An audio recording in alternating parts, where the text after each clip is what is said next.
Tumubig ka nga dyan.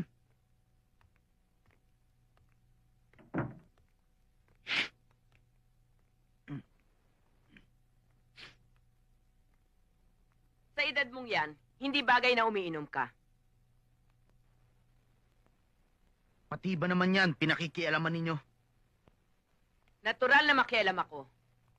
Dahil ako ang iyong ina.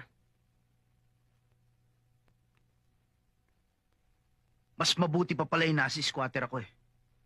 Mas libre ako sa mga ginagawa ko. Anong gusto mo mangyari, Banjo?